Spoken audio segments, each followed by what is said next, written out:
আমাদেরকে একটু বলবেন যে আমরা দেখেছি যে আপনি নিজের আহ, বিষয় নিয়ে কথা বলতেছেন, যারা অসুস্থ রয়েছে তাদের প্রতিনিধি হিসেবে কথা বলতে গিয়েছেন আপনি জাতীয় সচিবালয়। সেখানে যাওয়ার পর দেখলাম যে আপনাকে নিয়ে ট্রোল করা হচ্ছে, আপনাকে নিয়ে বাজে মন্তব্য করে অনেক সোশ্যাল মিডিয়া স্ট্যাটাস দেওয়া হচ্ছে যে আপনি আওয়ামী লীগের দোসর, আপনি সেখানে গিয়ে টাকা চাইতে গেছেন। এই বিষয়টা আসলে কিভাবে দেখবেন আপনি? দেখুন, প্রথমত যারা আন্দোলনে আহত তাদের প্রত্যেকের একটা সরকারি লিস্ট আছে যে কারা আন্দোলনে আহত হয়েছে, গুলিবিদ্ধ হয়েছে, তাদের সরকারি লিস্ট আছে, তাদের চিকিৎসা চলতেছে চলমান। আর আমি হচ্ছে বাইক অ্যাক্সিডেন্ট হচ্ছে, আমার হাতটা ভেঙেছে 30শে অক্টোবর। এবং আমার যখন হাত ভেঙেছে ঢাকাতে, তখন আমি ফেসবুক, আমার যে প্রোফাইল, আমি সেখানে ফেসবুকে পাবলিক পোস্ট করেছি সব কিছু। এখন যারা এই কথাটা বলে যে টাকার জন্য গিয়েছি বা কিছু, আমি তাদের কাছে প্রশ্ন রাখতে চাই, তাহলে আমার যে 30শে অক্টোবর আমার হাত ভেঙেছে বাইক অ্যাক্সিডেন্ট, এটা তো ফেসবুক মিডিয়াতে আমি দিয়ে দিয়েছি, সেটা তো আমি এখন পর্যন্ত হিডেনই করি নাই। আর এটা কীভাবে এই কথাটা বললো? যদি আমার এরকম খারাপ ইন্টেনশনই থাকতো তাহলে তো আমি এগুলো সব হিডেন করে দিতাম বা ইয়ে করতাম, বাট এগুলো কিছুই তো করি নাই। তাহলে এই কথাটা ওনারা কীভাবে বললো আমি জানি না। আর সবচেয়ে বড় কথা, বাংলাদেশে একটা জিনিস কি, আপনি যদি কারো ভালো করতে চান বা ভালো কিছু করতে চান, আপনার শত্রুর অভাব হবে না। আপনি খারাপ কিছু করলে সেটা তখন শত্রু আসবে না, কিন্তু একটা ভালো কিছুর জন্য আপনি যখন মাঠে নামবেন, কাজ করবেন, কাজ করতে চাইবেন, কথা বলবেন, তখন আপনার শত্রু জমে যাবে ভালো কিছুর জন্য। তো সেই জায়গা থেকে আমি বলবো, আজকে আমি মানে হসপিটালে ভর্তি ছিলাম, আমার অপারেশন হয়েছে। আমি হসপিটালে থাকা অবস্থায় যে দৌড়াদৌড়ি বা সচিবালয়ে যাওয়া, আমি কিন্তু এভাবে যাইনি। আমার যে দাবি দাওয়াগুলো ছিল একটা রোগী হিসেবে, আমি যে চিকিৎসা সেবা থেকে বঞ্চিত হয়েছি, হসপিটালে যে সেবাগুলো আমি পাওয়ার কথা একজন নাগরিক হিসাবে, বাংলাদেশের নাগরিক হিসাবে, আমি সেই নাগরিক হিসাবে সেই চিকিৎসা সেবাগুলো পাইনি। সব জায়গায় সিন্ডিকেট ছিল, সেই সিন্ডিকেটের বিরুদ্ধে আমি আওয়াজ তুলেছি, আমি কথা বলেছি, আমি প্রতিহত করেছি।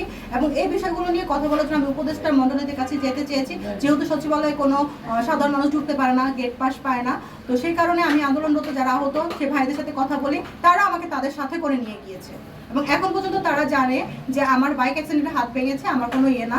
তো এই বিষয়টা যদি তারা জানে, এখন কে কি বললো, মানে এটা তো আমার জানার বিষয় না, এটা তো আমার জানার বিষয় না। অনেক মানুষ অনেক কথা বলবে, সব কথা তো কান দিয়ে পারা যায় না। তবে আমি এতটুকু বলতে চাই যে আমি ভালো কাজের জন্য গেছি, যে হসপিটালে যে সিন্ডিকেট একটা ট্রেসার নিতে যাবে, একটা হুইল চেয়ার নিতে যাবে, সেখানে 500, 1000, 1200 টাকা পর্যন্ত গুনতে হয়, যেটা নর্মালি একটা রোগী হিসাবে পাওয়ার কথা।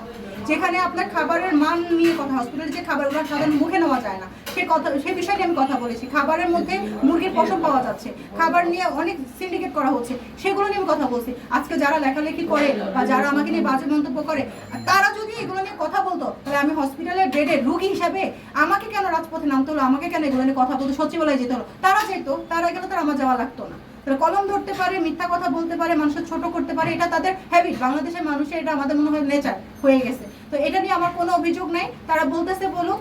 তবে আমি তো জানি আমি কি জন্য গেছি, আর আমার সাথে যে আন্দোলন ভাই, তারাই তো মেন রাজ সাক্ষী যে আমি মানে কোনো ফয়দা লুটতে গেছি কিনা বা তাদের সাথে প্রতারণা করেছি কিনা। যদি প্রতারণাই করতাম তাদের সাথে, তারা কখনো আমাকে তাদের সাথে করে নিত না বা কথা বলার স্পেস দিত না।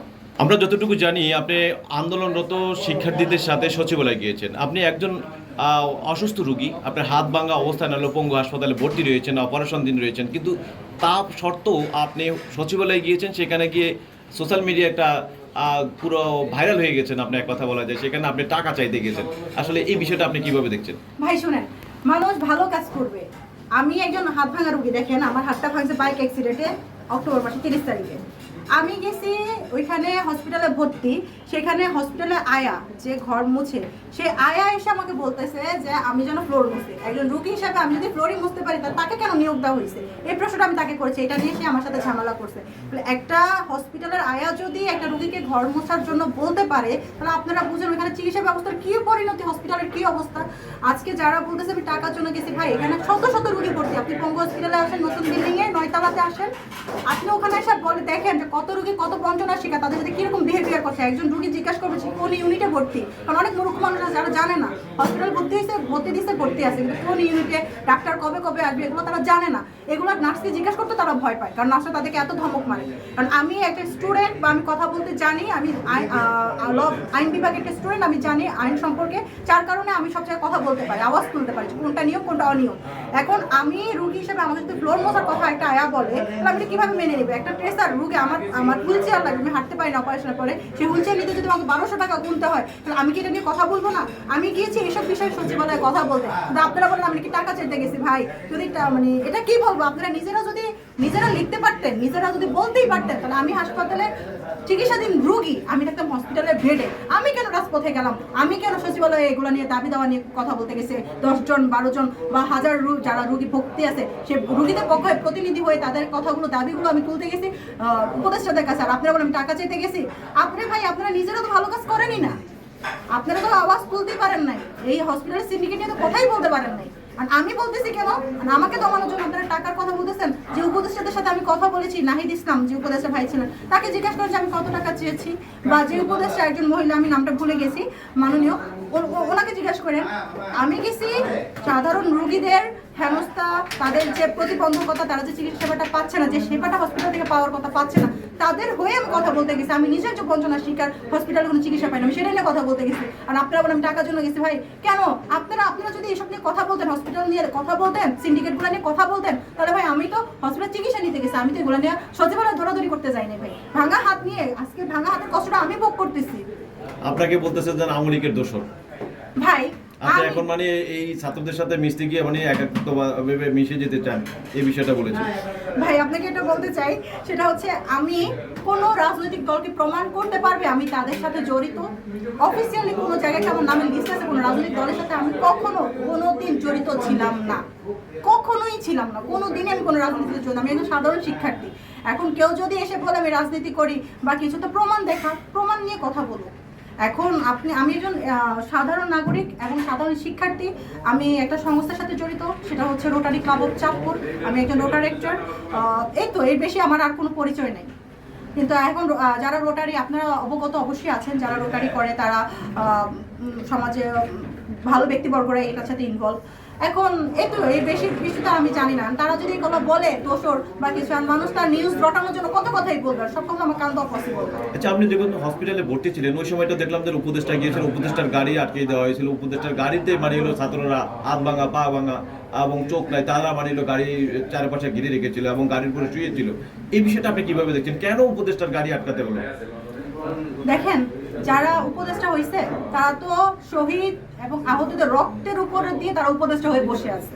আচ্ছা, তারা মাসে বেতন নেয় বা এসির বাতাস খায়, সেই শহীদদের রক্তের বিনিময়ে তারা আজকে উপদেষ্টা হয়েছে।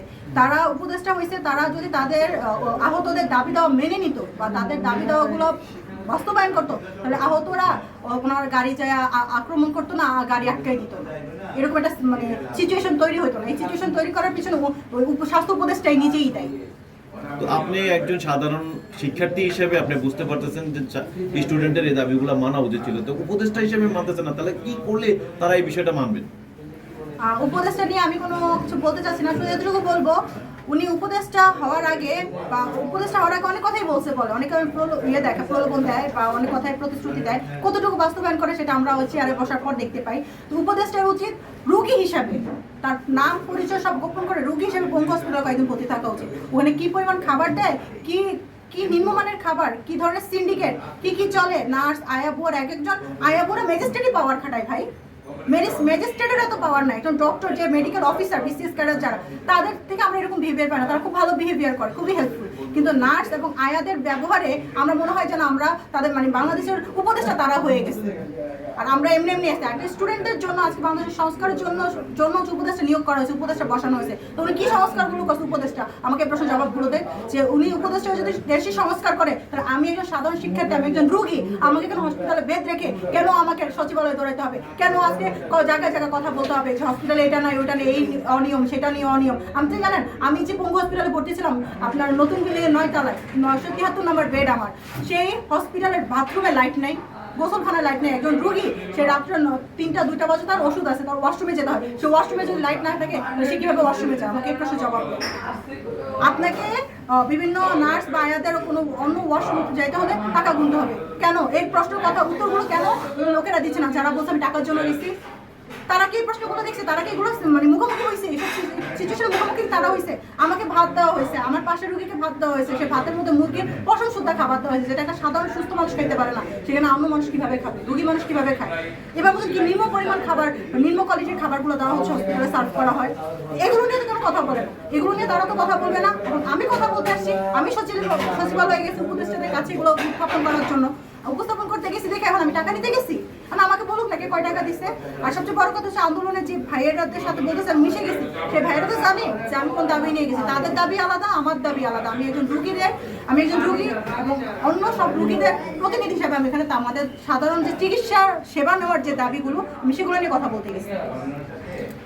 আমাদেরকে একটু বলবেন যে আপনি যে তারা যে বললো যে আপনি টাকা চাইতে গেছেন, কার কাছে টাকা চাইতে গেছেন, কত টাকার চেক চাইতে গেছেন, কি চাইতে গেলেন একটু যদি বলেন। আমি তো টাকাই চাইতে চাই নাই, তাহলে আমি টাকার কথা তো প্রশ্নই আসে না। প্রথম কোন উপদেষ্টার কাছে গিয়েছিলেন? এখানে হচ্ছে সচিবালয়ে গিয়েছিলাম, তো সচিবালয় এখানে মিটিং চলতেছিল আহতদের যে রক্তিম জুলাই বা তাদের যে জুলাই ফাউন্ডেশন নামে যে একটি প্রণোদনা পাওয়ার কথা, তাদের সেই দাবি নিয়ে তারা সচিবালয়ে কথা বলতে গিয়েছিল। তো আমি ওখানে গিয়েছিলাম সাধারণ রোগী হিসাবে, যে আমি যে বিষয়গুলো বঞ্চনার শিকার হয়েছি বা হসপিটালগুলোতে সাধারণ রোগীরা যে সিন্ডিকেটের শিকারগুলো হচ্ছে, তাদের সাথে যে প্রতারণাগুলো করা হচ্ছে, বিভিন্ন জায়গা থেকে টাকা নেওয়া হচ্ছে বিভিন্ন রকমভাবে, আমি সেগুলো নিয়ে কথা বলতে গিয়েছি। আর নর্মালি আমি ওইভাবে মাইক্রোফোনে কথা বলার সুযোগ পাইনি, কিন্তু পরবর্তীতে আমি নাহিদ ইসলাম নামে যে উপদেষ্টা আছেন ভাইয়ের সাথে বিষয়টা কথা বলতে পেরেছি, এবং একজন মাননীয় মহিলা নারী উপদেষ্টা ছিলেন, সেই উপদেষ্টার সাথে আমি কথোপকথন করতে পেরেছি যে সিন্ডিকেটগুলোর বিষয়ে হসপিটালে ওনার সাথে আমার একটা নিয়ে কথা হয়েছে। যদিও আমি ওনার নামটা ভুলে গিয়েছি, কিন্তু ওনার সাথে আমার কথা হয়েছে।